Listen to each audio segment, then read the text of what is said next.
I am Santosh Jivalaji. Today June 5th, World Environment Day. Prapancha Paryavarana Dinotsavam.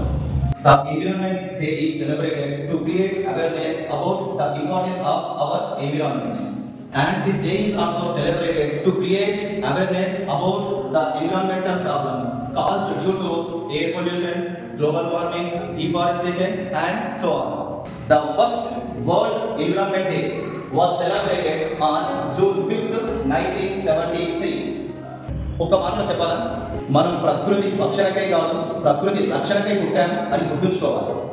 మనం ఉండాల్సింది ప్రకృతి పైన హక్కు కాదు, ప్రకృతి పట్ల బాధ్యత. What vision, what thought. పిచ్చులైపోయారు మా టీం అంతా. It is our responsibility to protect our environment from the pollution, global warming. పర్యావరణ పరిరక్షణ అంటే సహజ వనరులను సంరక్షించి కాలుష్యాన్ని నివారించి పర్యావరణ సమతుల్యతలను కాపాడటం. మానవానికి అత్యంత గొప్ప ఆస్తి ఈ పర్యావరణం.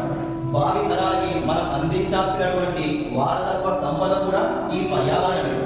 ప్రకృతిపై హక్కు ఎంత ఉంటుందో పరిరక్షించుకోవాల్సినటువంటి బాధ్యత అంతే ఉంటుంది మిత్రమా.